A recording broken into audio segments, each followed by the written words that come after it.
The Mediterranean was impossibly blue under cloudless skies when Captain Lord Louis Mountbatten stood on the bridge of HMS Kelly on May 22, 1941, at precisely 2:47 in the afternoon, somewhere off the coast of Crete, commanding a K-class destroyer displacing 1,700 tons and armed with 6 4.7-inch guns and 8 torpedo tubes and capable of 36 knots maximum speed, though at this moment she was making 32 knots while executing evasive maneuvers in perfect visibility that would prove ideal for what was about to happen. The ship was zigzagging rapidly in patterns designed to make targeting difficult for attackers, and the bright blue waters and cloudless sky created visibility conditions that extended for miles in every direction,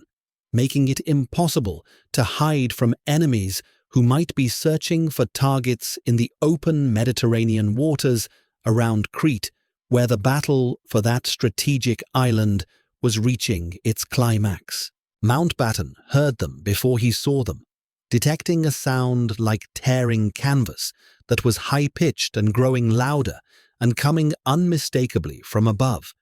And when he looked up, the sight that greeted him would have terrified even the most experienced combat veteran, because 87 Junkers, Ju-87 Stukas, were diving from 12,000 feet with their distinctive inverted gull wings and fixed landing gear, creating drag that controlled their dive speed, while their sirens wailed with the infamous Jericho Trumpets that were mounted specifically on the landing gear to amplify the psychological terror that these aircraft created among their targets.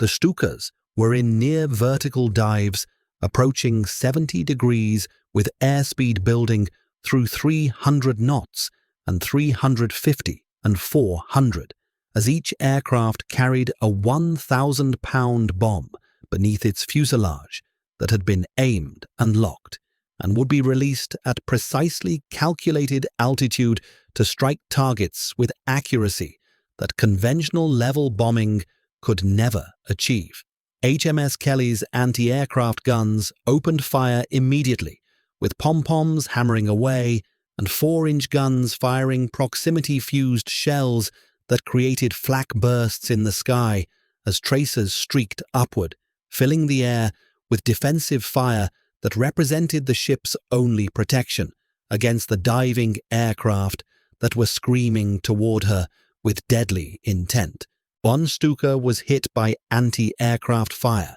and exploded in mid-air, tumbling into the sea as burning wreckage that represented a small victory for the defenders, while another Stuka took damage that forced it to pull out of its dive early, releasing its bomb 200 yards off Kelly's starboard beam, where it created a massive waterspout and concussion that rocked the destroyer but caused no direct damage. But the other 85 Stukas continued their dives with mechanical precision, releasing their bombs at calculated points and pulling up at the last possible second while experiencing crushing G-forces of 9 Gs that caused some pilots to black out momentarily, though the aircraft themselves held together through structural strength that had been engineered specifically to withstand these extreme maneuvers. The first bomb struck Kelly at 2:48 p.m., hitting the forward funnel and penetrating the deck before exploding in the forward boiler room, causing steam to erupt and pressure to drop instantly, while speed fell from 32 knots to 18 as the ship's propulsion was compromised by the catastrophic damage to critical machinery spaces.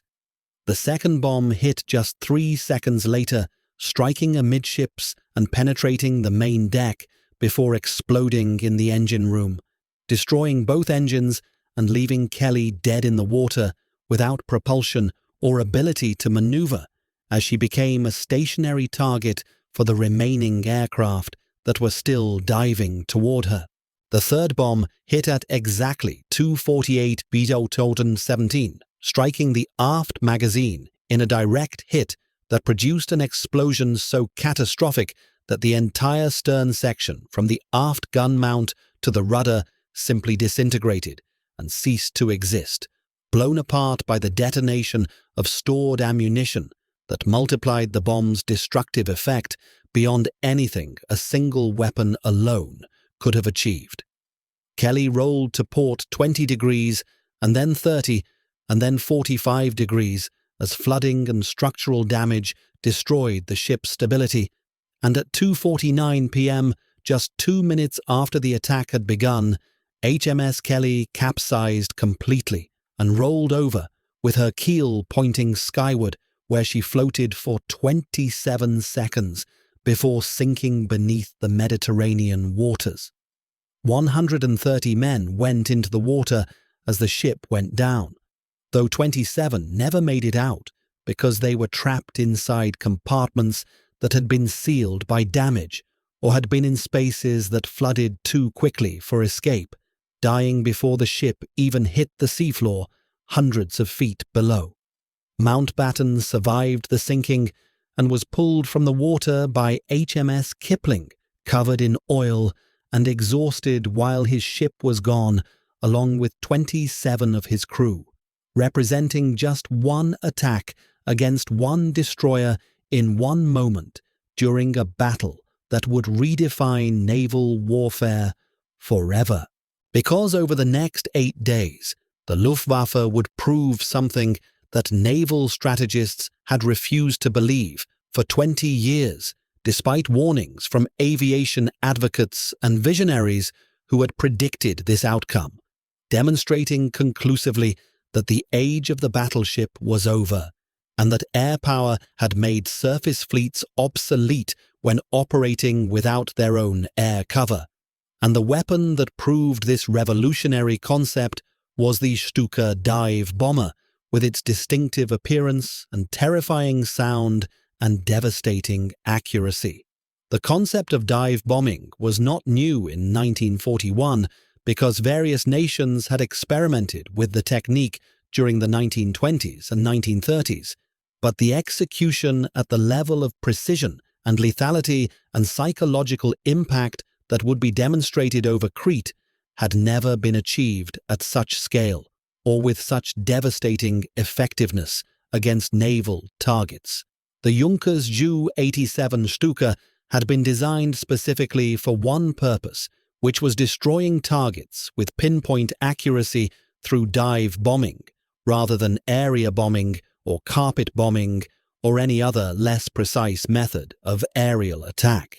representing a specialized weapon optimized for a specific tactical requirement. The design incorporated several revolutionary features for its time, including inverted gull wings that provided ground clearance for the large fixed landing gear, those fixed landing gear with aerodynamic fairings that created additional drag,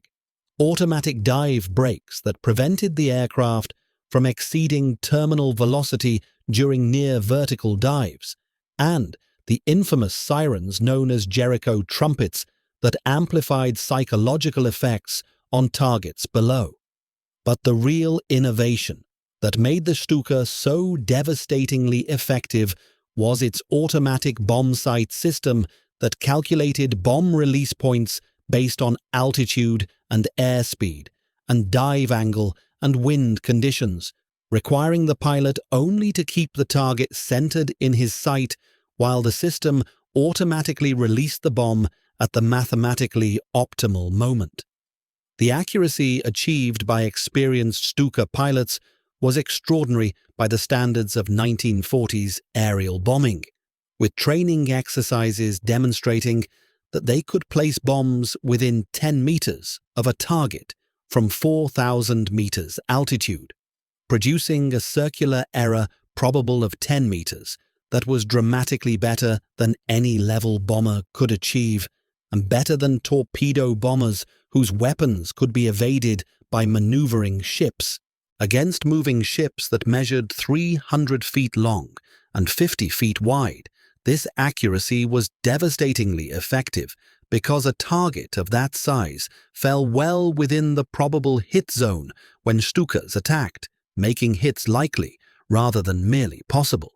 The British knew about Stukas from observing their operations in Poland and France and Norway, but those operations had always been against land targets, including bridges and tanks and fortifications rather than warships at sea, creating a false sense of security among naval commanders who believed that dive bombers would prove ineffective against ships. Naval doctrine argued that ships moved and maneuvered and possessed anti-aircraft defenses that would make dive bombers vulnerable because the aircraft were slow and predictable and exposed during their attacks. And theoretically, by the time a dive bomber dove and released its bomb and pulled out, the targeted ship would have moved and the bomb would miss its intended target. That was the theory that had been taught in naval academies and accepted by admirals and enshrined in doctrine manuals. But Crete would prove that theory catastrophically wrong through demonstrations of accuracy and effectiveness that exceeded the worst nightmares of surface fleet commanders. The stage was set in May 1941 when Germany launched Operation Mercury, the largest airborne assault ever attempted up to that point,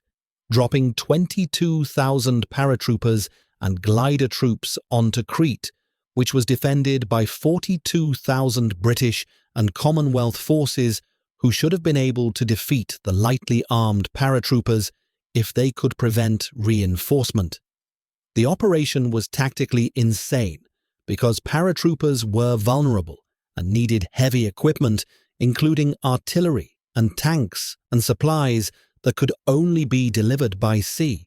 But the Royal Navy controlled the Mediterranean approaches to Crete with a powerful fleet that included 3 battleships and 1 aircraft carrier and 8 cruisers and 25 destroyers with well-trained crews and experienced commanders.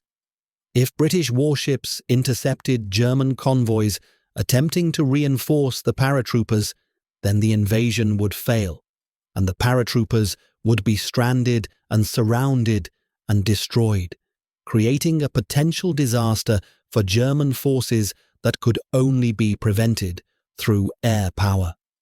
General Oberst Hans Jeschonek at Luftwaffe High Command committed everything available to the Crete operation, including 400 bombers and 240 fighters, and 150 dive bombers drawn from Sturzkampfgeschwader 2 and 3, the most experienced Stuka units in the Luftwaffe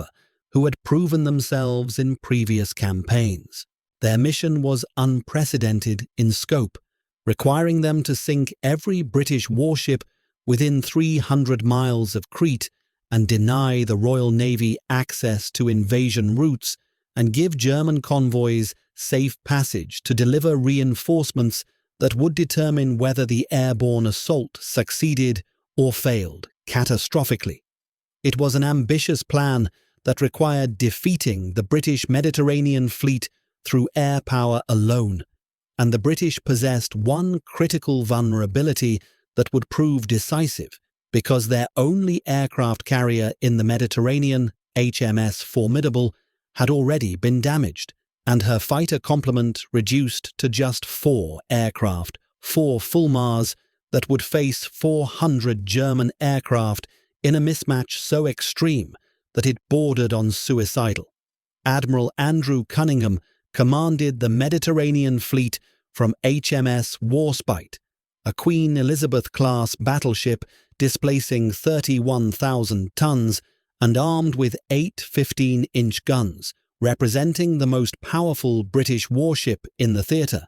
and his orders were clear, requiring him to intercept German convoys and prevent reinforcement and support ground forces defending Crete. But Cunningham understood the risks because every time his ships approached Crete, they came under air attack from German bombers in endless waves, and his fleet possessed no effective air defense beyond their own anti-aircraft guns that were proving inadequate against the numbers of aircraft being thrown against them. Over the past 4 days, British warships had shot down 23 German aircraft, which seemed impressive until you realized the Luftwaffe was sending hundreds of aircraft, and for every plane shot down, 10 got through, and it only took 1 bomb to sink a destroyer and 2 or 3 bombs to cripple a cruiser, creating mathematics that were grimly unfavorable for the defenders. The attacks began at dawn on May 21st at 5:47 a.m. when the first wave of 30 Junkers Ju-88 medium bombers approached from high altitude at 18,000 feet, coming from the south out of the sun, with HMS Gloucester detecting them on radar and alerting the fleet so all ships could go to action stations. The bombers released 120 bombs in spread patterns targeting the cruisers, and HMS Gloucester and HMS Fiji maneuvered violently with full rudder and maximum speed, while bombs fell in clusters, creating massive geysers of water and white columns reaching 200 feet high. The concussions rocking ships and spray drenching decks as near misses demonstrated the scale of the attack. The attacks continued throughout the day in waves that gave defenders no respite and no opportunity to repair damage or rest exhausted crews, with Stuka dive bombers arriving in the afternoon, creating their characteristic screaming sound that was designed to terrorize targets as they dove nearly vertically toward ships that twisted and turned desperately, trying to evade bombs that tracked them with uncanny accuracy. HMS Gloucester took the first hit at 3:47 p.m. when a 1,000-pound bomb struck her, amidships penetrating the deck and exploding in the engine room, destroying both engine rooms and leaving the cruiser dead in the water and on fire, while secondary explosions ripped through the ship. The Stukas circled like sharks, sensing blood, and dove again hitting Gloucester with 2 more bombs that sealed her fate. And at 4:13 p.m., the cruiser rolled to starboard and capsized, taking 723 men with her,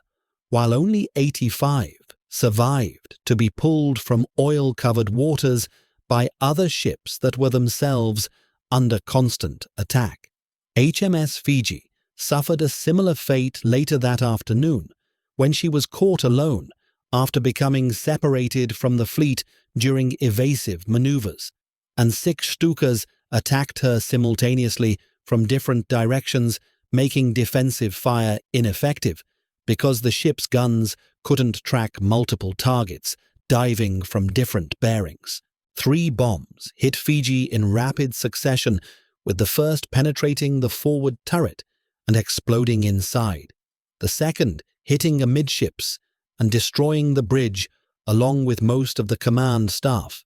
and the third striking the stern and detonating in the steering gear compartment, leaving Fiji without propulsion or steering or command and control, while fires raged throughout the ship. She sank at 8:47 p.m., taking 557 men with her, and by nightfall on May 22nd, total British losses stood at 2 cruisers sunk and multiple destroyers sunk and battleships damaged and additional cruisers damaged, representing casualties that were staggering in their magnitude and rapidity. HMS Kelly's destruction that afternoon represented just one small piece of a much larger catastrophe that was unfolding as the Luftwaffe demonstrated day after day that air power could deny the seas to surface fleets that lacked adequate air cover of their own. HMS Warspite, Cunningham's flagship and one of the most powerful battleships in the Royal Navy, took 4 bomb hits on May 22nd, including one that penetrated her deck and exploded near the main battery turrets, killing or wounding dozens of crew members and damaging fire control systems, though the ship's heavy armor prevented catastrophic damage, and she remained operational despite her wounds. HMS Carlisle, an anti-aircraft cruiser specifically designed to defend against air attack, took 4 bombs, with 2 hitting and both striking her superstructure where they destroyed anti-aircraft directors and fire control systems and killed 22 men, leaving her still afloat but combat ineffective and unable to perform the anti-aircraft defense mission she had been designed to execute. The attacks continued relentlessly all day, and by 6 p.m. Cunningham had lost 2 more destroyers when HMS Hereward took 3 bombs and sank, while HMS Imperial took 2 bombs and had to be abandoned and scuttled by her own crew to prevent her from falling into enemy hands. By nightfall on May 22nd, the casualty statistics were horrifying, with 3 cruisers sunk and 6 destroyers sunk and 2 battleships damaged and 3 cruisers damaged, representing 2,847 men dead in just 2 days of operations. German losses totaled 58 aircraft, including 43 bombers and 15 Stukas, creating an exchange ratio that was catastrophic for the Royal Navy, because for every German aircraft lost, Britain was losing approximately half a warship, an unsustainable rate of attrition that would destroy the Mediterranean fleet within weeks if it continued. In London at the Admiralty on May 23rd, First Sea Lord Admiral Dudley Pound read Cunningham's reports and understood that Britain had lost more ships in 2 days than in any single naval engagement since World War I, with the root cause being unmistakably clear as air power in the form of German dive bombers was destroying British warships faster than they could be replaced. There was no effective counter because the ship's anti-aircraft guns couldn't stop the attacks and fighter cover was non-existent, and the aircraft carrier was damaged and ineffective, leaving surface ships nakedly vulnerable to air attack in ways that naval doctrine had never anticipated. Pound sent a signal to Cunningham ordering him to withdraw from Cretan waters during daylight hours and operate only at night and avoid air attack if possible because preservation of the fleet was paramount, representing an admission of defeat and an acknowledgement that the Royal Navy, the most powerful navy in the world for centuries, could not operate in waters controlled by enemy air forces. The implications were enormous and unavoidable, because if air power could deny the seas to surface fleets,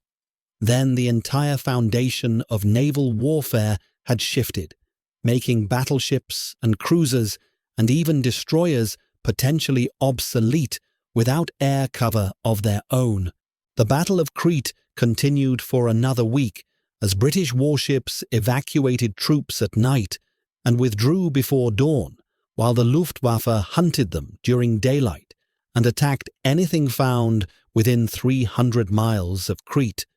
And by May 27th, the evacuation was complete, with 16,500 British and Commonwealth troops rescued,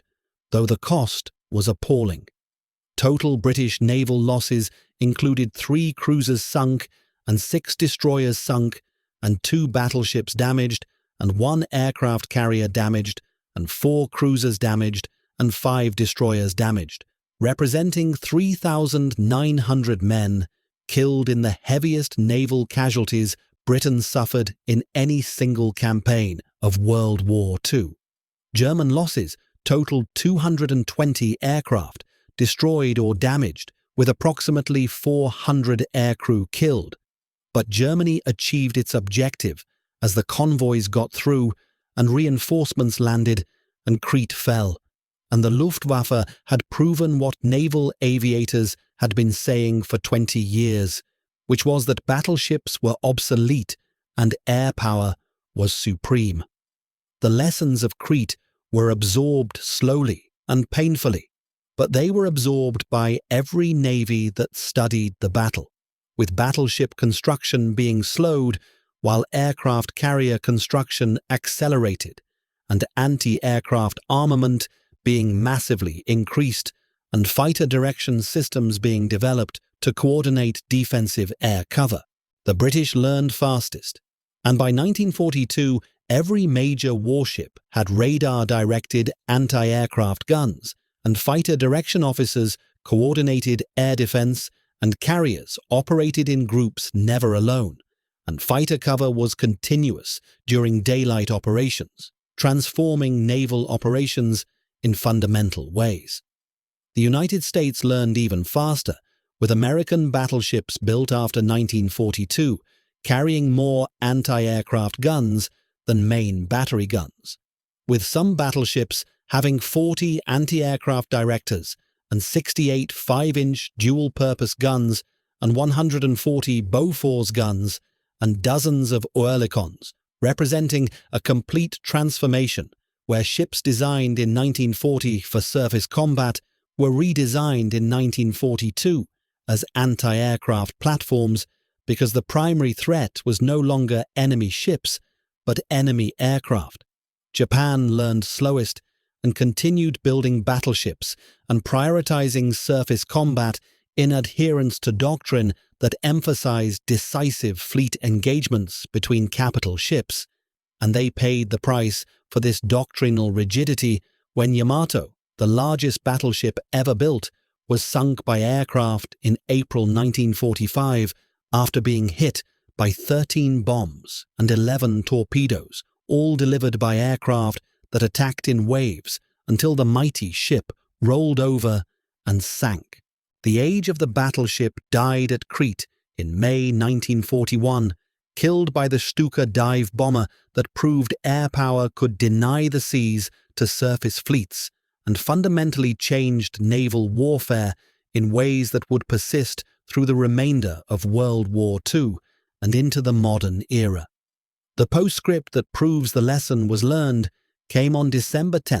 1941, in the South China Sea, where HMS Prince of Wales and HMS Repulse, two British capital ships, were steaming off the coast of Malaya without air cover or fighter protection while hunting Japanese invasion convoys. At 11 a.m., 85 Japanese torpedo bombers and dive bombers attacked in an engagement that lasted 90 minutes, with Prince of Wales taking 6 torpedo hits and 3 bomb hits before sinking, while Repulse took 5 torpedo hits and 4 bomb hits before she too sank, killing 840 men, total with Japanese losses being just 4 aircraft.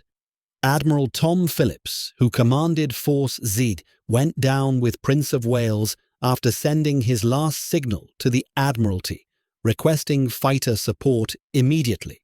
But no fighters arrived because the nearest airfield was 400 miles away and beyond the range of available aircraft. Winston Churchill would later write that in all the war he never received a more direct shock than the sinking of Prince of Wales and Repulse, acknowledging that overall the vast expanse of Pacific waters Japan was supreme, while Britain was everywhere weak and naked, without air power to protect surface ships. The lesson of Crete was learned in blood through the loss of capital ships that should have been invulnerable but proved desperately vulnerable when operating without air cover,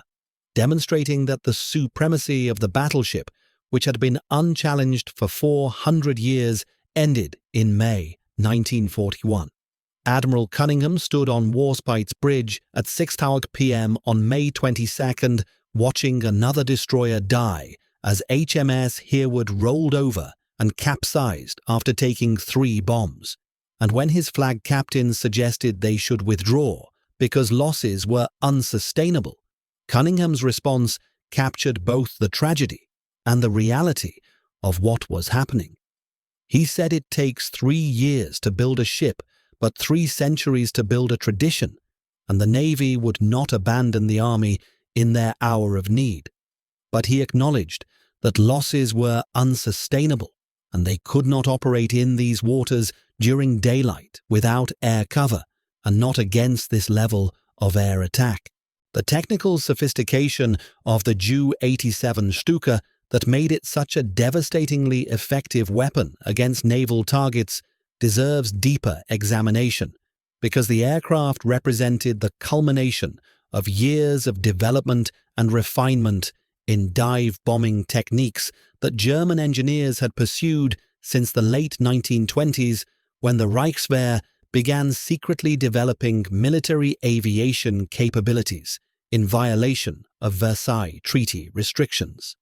The inverted gull wing design that gave the Stuka its distinctive silhouette served multiple practical purposes beyond mere aesthetics, providing necessary clearance for the large fixed landing gear while also creating aerodynamic characteristics that improved stability during steep dives when other aircraft designs might have tumbled out of control from the forces involved. The fixed landing gear that seemed archaic compared to retractable gear on more modern aircraft actually served as built-in dive brakes that provided additional drag during dives and helped control descent speed, while the large wheel fairings could mount the Jericho Trumpets that created the psychological terror effect that became synonymous with Stuka attacks. The automatic dive brakes were engineering marvels for their time, consisting of perforated panels that extended from the wings when activated, creating massive drag that prevented the aircraft from exceeding terminal velocity during near-vertical dives, and allowing pilots to maintain control while experiencing crushing G-forces that would have caused structural failure in aircraft without such systems. The bombsight system represented perhaps the most sophisticated aspect of the Stuka's design, incorporating mechanical computers that calculated bomb release points through integration of multiple variables, including altitude measured by barometric sensors, airspeed measured by pitot tubes, dive angle measured by accelerometers,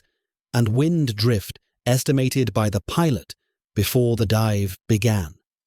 The pilot's task during the attack run was simplified to keeping the target centered in the optical sight, while the automatic system handled all the complex calculations and released the bomb at the mathematically optimal moment,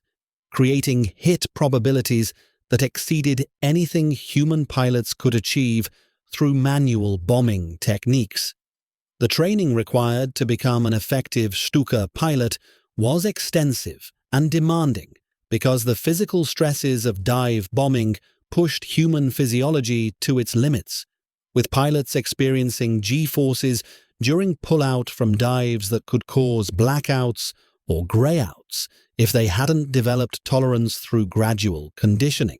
The psychological demands were equally challenging because diving at near-vertical angles toward targets that were shooting back required overcoming powerful survival instincts that screamed at pilots to pull out early,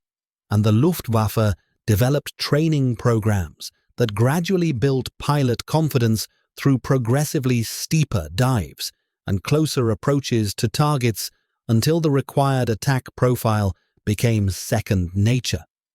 The crew composition of each Stuka included a pilot who flew the aircraft and operated the bombsight along with a rear gunner who manned a defensive machine gun and served as observer, creating a two-man team where coordination and communication were essential for mission success and survival. The rear gunner's position was particularly hazardous because he faced backward in an exposed position with minimal armor protection while enemy fighters attacked from behind, making rear gunners suffer disproportionately high casualties compared to pilots who at least had the engine block providing some protection from frontal attacks. The tactical employment of Stukas against naval targets at Crete represented an evolution from their previous use against land targets because ships presented different challenges, including constant motion and ability to maneuver and concentrated anti-aircraft firepower that could create defensive barrages far more intense than anything encountered over land battlefields. The Luftwaffe developed specific tactics for attacking ships that involved approaching from the sun when possible to blind anti-aircraft gunners, coordinating attacks from multiple directions simultaneously to split defensive fire, and diving as steeply as possible to minimize exposure time to anti-aircraft fire while maximizing bombing accuracy. The psychological impact of Stuka attacks on ship crews was profound and lasting because the combination of the distinctive engine sound, the screaming sirens, and the sight of aircraft diving almost vertically toward the ship created terror that affected even experienced sailors who had faced combat before. Survivors described the attacks as nightmarish experiences where they felt helpless and vulnerable while watching aircraft dive toward them, knowing that there was little they could do to prevent what was about to happen. And this psychological damage persisted long after the physical battles ended, as many sailors suffered from what would today be recognized as post-traumatic stress disorder. The anti-aircraft defenses available to British warships in 1941 were inadequate for dealing with the scale and intensity of attacks that developed over Crete, because the ship's guns were designed primarily for engaging high-altitude level bombers rather than steep-diving aircraft that attacked from angles and speeds that exceeded the tracking capabilities of manually operated gun mounts. The pom-pom guns that were the primary close-range anti-aircraft weapons had relatively low muzzle velocities that made it difficult to hit fast-moving targets, while the 4-inch guns that served as medium-range anti-aircraft weapons required manual laying by gun crews whose reaction times couldn't match the speed of diving aircraft. The proximity fuses that detonated shells near targets rather than requiring direct hits represented a significant improvement in anti-aircraft effectiveness. But even with proximity fuses, the hit probability against diving Stukas remained low because the aircraft were small and fast and presented fleeting targets that disappeared quickly as they pulled out of dives and escaped at low altitude. The advent of radar-directed anti-aircraft fire later in the war would dramatically improve defensive capabilities by allowing guns to track targets with computer-calculated lead angles. But in May 1941, this technology was still primitive and unreliable, leaving ships dependent on optical sights and human reaction times that were simply inadequate against modern dive bombers. The casualties among British destroyer crews were particularly heavy because destroyers served as screening vessels positioned on the periphery of formations where they absorbed attacks intended for larger ships, and their lighter construction meant they were more vulnerable to bomb damage than cruisers or battleships with heavier armor. HMS Greyhound was sunk on May 22nd after taking 3 bomb hits that penetrated her thin deck armor and exploded inside the hull, causing catastrophic flooding that sank the ship in less than 5 minutes and killed 97 crew members who had no time to abandon ship before she went down. HMS Kashmir and HMS Kelly were both K-class destroyers that operated together and were sunk within hours of each other during coordinated Stuka attacks that demonstrated how devastating these aircraft could be against lightly armored vessels, with Kashmir taking 2 direct hits that broke her back and caused her to sink in 4 minutes, while Kelly suffered the fate already described, where 3 bombs destroyed her in a matter of seconds. The loss of these destroyers particularly affected the Royal Navy because they were relatively new ships completed in 1939 and 1940, with modern equipment and well-trained crews. representing significant investments in both material and human resources that couldn't be easily replaced. HMS Gloucester and HMS Fiji were both town-class cruisers, displacing nearly 10,000 tons and armed with 12 6-inch guns, representing significant combat power that was lost when both ships were sunk within hours of each other on May 22nd, and their sinkings demonstrated that even large, well-armed warships were vulnerable to determined air attack when operating without fighter cover. The survivors from these ships described attacks that came in waves without respite, giving damage control parties no opportunity to contain flooding or fight fires before the next wave of bombers arrived, creating cumulative damage that eventually overwhelmed even ships that were designed to withstand significant punishment. The evacuation operations that followed the fall of Crete required British warships to approach dangerous waters at night to embark troops from beaches, while German forces were consolidating their control of the island, creating situations where ships had to remain stationary or move slowly close to shore while loading soldiers, making them perfect targets if aircraft could find them in the darkness. The evacuation of approximately 16,500 men represented a success in terms of lives saved, but the cost in ships and sailors made it one of the most expensive rescue operations in naval history, with 3 cruisers and 6 destroyers lost during operations that lasted less than 2 weeks. HMS Calcutta was sunk during the evacuation on June the 1st after the main battle was over, demonstrating that the Luftwaffe continued hunting British ships even after Crete had fallen, and the strategic situation had been decided. She was hit by 2 bombs from Ju-88 bombers while returning from an evacuation run and sank in 3 minutes, taking 255 men with her, in a loss that seemed particularly cruel because the men had just completed a successful evacuation mission and were heading back to safety when they were attacked.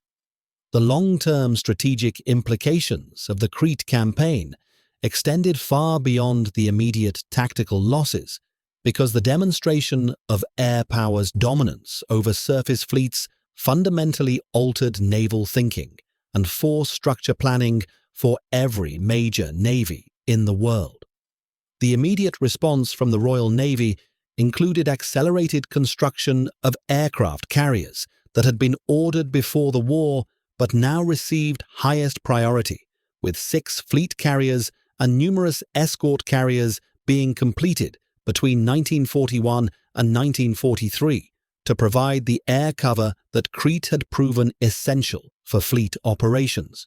The anti-aircraft armament on all British warships was massively increased, with older ships being retrofitted with additional gun mounts, while new ships were designed from the start with anti-aircraft defense as a primary consideration rather than an afterthought. Battleships that had been designed primarily for surface combat against other battleships were modified to carry dozens of additional anti-aircraft guns, with some ships having their secondary batteries of 6-inch guns replaced entirely with dual-purpose 5-inch weapons that could engage both surface and air targets, representing a fundamental shift in how naval architects thought about warship design and mission requirements. The development of fighter direction capabilities became a priority because Crete had demonstrated that having fighters available wasn't sufficient if they couldn't be directed to intercept incoming raids before bombs were dropped, requiring sophisticated communication systems and trained personnel who could coordinate defensive air patrols with radar information and verbal reports from ships under attack. The fighter direction room became a standard feature on all British carriers and larger warships by 1942, staffed by officers who were trained specifically in coordinating air defense and who had authority to direct fighter aircraft to intercept threats based on radar and visual sightings. The United States Navy absorbed the lessons of Crete even though American ships hadn't participated in the battle, with naval observers studying British reports and recognizing that the same vulnerabilities existed in the US fleet that had been so devastatingly exploited by the Luftwaffe over Crete. The Americans had the advantage of learning from British mistakes without paying the cost in blood and ships, allowing them to implement changes before their own fleet faced similar trials in the Pacific theater, where Japanese aircraft would prove just as deadly as German planes had been in the Mediterranean. American battleships built after 1942 carried anti-aircraft armaments that dwarfed anything available to ships built earlier, with the Iowa-class battleships mounting 20 quad 40mm Bofors mounts and 49 20mm Oerlikon guns in addition to their 25-inch dual-purpose weapons, creating layered defenses that could engage aircraft at long range with the 5-inch guns, at medium range with the Bofors, and at close range with the Oerlikons. These ships also featured advanced fire control systems, including radar-directed guns and dedicated anti-aircraft directors that calculated lead angles automatically, dramatically improving hit probabilities against fast-moving aircraft compared to the manual systems available in 1941. The Japanese Navy's response to the lessons of Crete was slower and less comprehensive, because Japanese naval doctrine continued to emphasize decisive fleet engagements where battleships would engage enemy battleships in traditional surface combat, and this doctrinal rigidity meant that Japanese capital ships never received the same level of anti-aircraft upgrades that British and American ships received. This deficiency would prove fatal for ships like Yamato and Musashi that possessed the heaviest armor and largest guns ever mounted on battleships, but lacked adequate anti-aircraft defenses to protect them from massed air attacks by American carrier aircraft. The Battle of the Philippine Sea in June 1944 and the Battle of Leyte Gulf in October 1944 would demonstrate conclusively that battleships without air cover were floating targets regardless of their armor or firepower, with Japanese battleships being sunk or damaged by aircraft that attacked in waves until defensive fire was overwhelmed and bombs and torpedoes struck home. Yamato's final mission in April 1945 was essentially a suicide operation, because Japanese commanders understood the ship would never reach her objective of Okinawa, but sent her anyway in a gesture that was more symbolic than tactical, and she was duly sunk by American aircraft that attacked with overwhelming force and delivered 13 bombs and 11 torpedoes in an engagement that lasted less than 2 hours. The transformation of naval warfare between 1941 and 1945 was so complete that by war's end, battleships were relegated primarily to shore bombardment missions, where their heavy guns could support amphibious landings, while carrier aircraft provided fleet air defense and offensive strike capabilities. The battleship construction programs that had been planned in the late 1930s with expectations of building dozens of capital ships were cancelled or drastically reduced, with only the ships already under construction being completed, while yards shifted to building carriers and escorts and amphibious vessels that were more useful for the kind of warfare that had evolved. The post-war period saw most surviving battleships being placed in reserve or scrapped as navies recognized that maintaining large, expensive ships that had limited utility in modern warfare was economically unjustifiable, with only the United States keeping some battleships in service through the 1950s, primarily for their shore bombardment capabilities. The Iowa-class ships were reactivated multiple times for service in Korea, Vietnam, and even the 1980s under Reagan's 600-ship Navy program. But even these reactivations were controversial and driven more by politics than military necessity, since the ship's primary armament of 16-inch guns was effective against shore targets but obsolete for fleet actions. The age of the battleship that had dominated naval warfare from the introduction of HMS Dreadnought in 1906 through the interwar period ended decisively at Crete in May 1941, when Stukas proved that aircraft could sink capital ships faster and more economically than other capital ships could, fundamentally altering the cost-benefit calculations that had justified building battleships in the first place. It was an admission of defeat, but also an admission of reality that the age of surface warfare, as it had been known for centuries, was over, and air power had won, and the weapon that proved this fundamental shift was a gull-winged dive bomber, with sirens on its landing gear screaming down from 12,000 feet, delivering 1,000 pounds of high explosive with surgical precision that killed not just ships but an entire era of naval warfare, and started a new era dominated by naval aviation that would define naval operations for decades to come, and continues to influence naval strategy and force structure even in the 21st century, where aircraft carriers, rather than battleships, serve as the capital ships around which modern navies organize their fleets.